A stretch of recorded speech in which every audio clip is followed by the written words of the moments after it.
Hi guys, welcome back. We had a good question that came up from one of the other videos we did where the punch was coming onto the inside, so the left punch was coming through on the inside of my guard. So it's basically what happens if they're using like a sort of a quick jab as the rangefinder, which is what the jab is intended for. Because obviously it's going to be moving, or it might not be so obvious, but in my opinion it's going to be moving too fast for you, when he does it, for you to just do this and then come in. So what we're looking at is pretty much what I've said in other videos, is how switched on are you when it actually comes to a confrontation. So if you know or have an idea that someone is going to hit you or attack you in some way, then you need to be a bit more switched on. So we're going to base it on the fact that I am a little bit more switched on. So when he does it, so when I'm here this way, I can charge straight in as soon as I see him move. So I'm already going forwards to do this. So he's not already committing fully to this for me then to go here and then step through with my attack. So you can see around at this angle as well. So when I'm here this way and he does and fully commits to his punch and comes through like so and does use just a straight punch, then this is real easy for me to use. So I can go forwards with this. You saw then that I yield back a little bit, so you could say that it's like the Pak Sao in the Sin Tao form. It could be that I've turned into, it could be that you're turning it into like a jump Sao in a sense. But I've twisted my arm through too. So I'm looking at when he goes to do the jab one, I'm already awake, so I can fire this forwards and attack his arm with mine. So as he comes in, my arms are up this way and I can charge straight in and attack. So I'm already alert, I'm already awake, and I'm firing forwards because he's come into my zone. We have kind of like a magnetic zone, you could call it, or a lot of people call it this as well. But an understanding of that is when we're here, it's very difficult for him to hit me with any of his own limbs, let's say. So when he takes that step forwards, then obviously from here now I know he can hit me, so this is where I would go forwards, especially if he's carrying on forward. So when you're here and you're ready in a sense, what a lot of people tend to do is they have their heels flat on the floor, which is not a good thing to have. You need to be bending the knees slightly and your heels are lifted just slightly off the floor, because now when my arms are up this way and then he comes in, I'm ready to launch forward very, very quickly. So one of the biggest mistakes, or one of the downfalls I see that with a lot of people's Wing Chun is that they sit on their heels and they're standing like so and they just expect their arms, because it's very much predominantly an arm trapping system, they expect their arms to just be able to work and trap the person as well, and they train it nice and slowly that it's coming from this distance and he stops here and stuff, and it all works when you're doing it like that. But what I want to look at is developing it more as well. So back up a little bit. Is when I'm here this way, even if I'm standing this way, I know he's coming in, so I've got a leg forward slightly, I've lifted my heels off the floor and I've just got my arms forward, but I'm still looking for the fact that he's looking to come through on the inside. That's the gap that I've left open. That's the strategy I use, like I said in that video, the last video, that talked about the punch coming on the inside of the arm. So when he does that jab and then back, so he's using it as a rangefinder, so he does again, so he does the jab and then he's in. So he's sort of like boom and then back out again, just boom this way here, then this way, and then he's using that to lead up to then with the big one, or he's looking to smash this one to actually land it to send you back a little bit, so that he can then come in with his big cross or his hook or so on like so. Or even it might be that he's gone this way to then go down and do something to take you down to the ground. So whatever his combination is it's not really a concern for us to know. What we're looking to do is be able to deal with what he's throwing at us in the first instance. So here this way, my arms are up, I'm facing towards here this way. So if you look again, when he's here, like there, he's already coming forwards. So whether he's coming forwards, so from here he can't punch me, he has to take the step forward. So what he's done is he's bridged the gap between the two of us with his feet, or with his step, let's say. So he backs off a little bit. So when I'm here this way, he can't kick me, he can't punch me, there's a range problem. So when he comes in, he has to move like so. So you're awake, you're alert. Where we said before about the different ranges or different timing aspects. Here, I'm awake and I'm alert and I'm ready for him when he comes in that I can charge straight in and then deal with the attack. We have the basis that, as I've said before as well, that he comes in and I'm not so awake and it's like, whoa, and it's as a last sort of minute thing. Then I carry on and put my professional head on. Then we have that it's literally just about to hit. So as he does, I need to back away. I need to get away but at an angle and to the side. So if the person is sizing up and they want to use the jab in a sense, they may have sort of lifted their arms up. If they're going to use their rangefinder, then what's going to happen is he's got his arms up, so I need to have my arms up. I would have my arms up too, because I know something's about to happen. I've got my heels slightly off the floor. Here this way, he comes in, and that's when I can charge straight in. So even if he's going to use it quickly, even if he's going to use quickly, I'm still here, ready to go in. So he does again, boom, this way, I've got my arms up, he does, and this is charging straight in. It only needs to, here it can hit me, it only needs to be here, and I'm safe. Okay, it's not going to hit me then, which is all I'm looking at doing when this goes forwards, and this is going forwards. This could be going as a finger strike as well as attacking. Sorry, found this tickle spot. Or it could be that I'm charging this forwards, and it could be that I'm looking to attack with like a bougie idea or a finger strike going towards his, to thrust my fingers into his throat or his neck. It comes in, it could be that I'm just literally as a hacksaw quickly like this and then charging in, just as quick, like I'll panic as a sort of the middle stage of start that again, as a panic in a sense, almost like as at the middle stage. So when he's coming in and I'm not quite awake and it's like, whoa, and then I can charge in. So this is where you'd have this bit pushing the chest up to take the head back.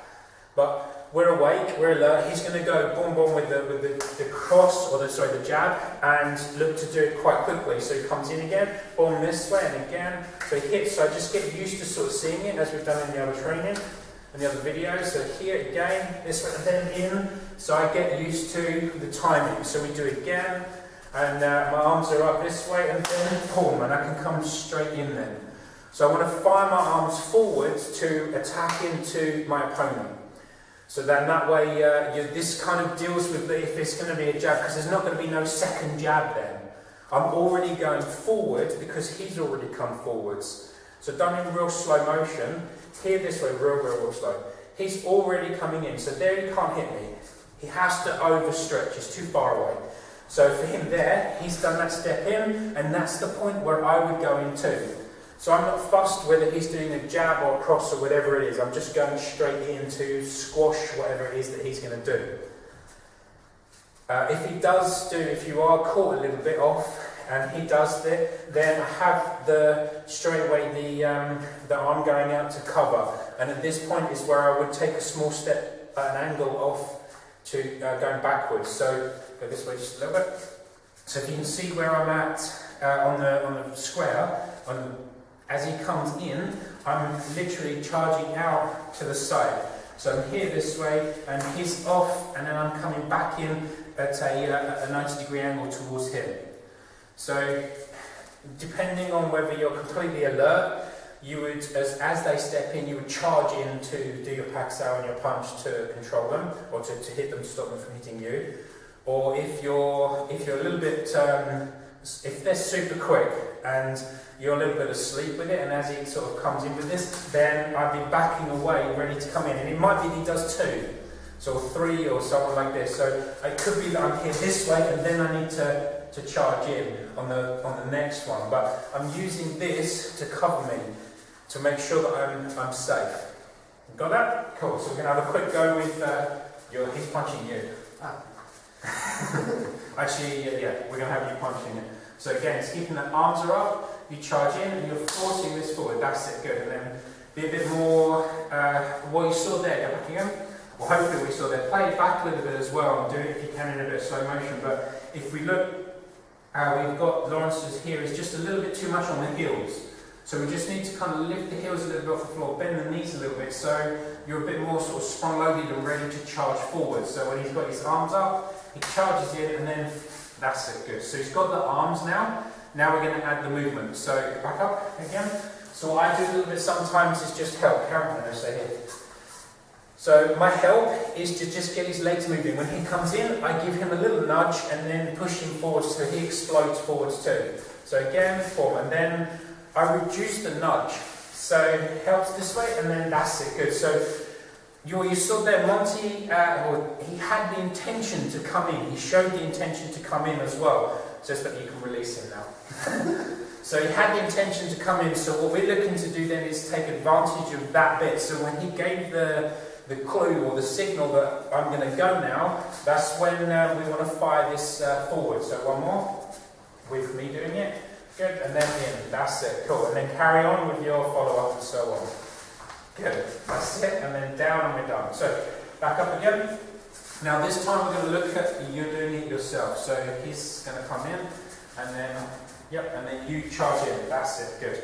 Good, good. And straight away get the control of his knees. So again, so we can see now that we've developed, we've developed the step forwards. So once we've got that a little bit, now we need to just get the legs going into the correct place to control the other person's balance. So if we go again, charge in, up, form, hit, good. Alright, so now I'll do the same thing again, but now take this leg and go straight behind his other leg. So you've got the control, form and in. That's it, good. There we go, almost there that time. One more. Let's see if we can do it on this one. So again, head looking up, you're looking at his throat, good. And in. That's it, good. Control that knee more. There we go. Now you can look to slug him.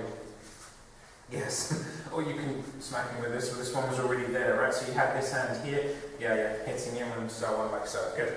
So the follow-ups we can work on later. That first initial part is the one that we want to be looking at to get the control going and safety. Good, there. So he's a bit too active now, a bit too... He's ready for you.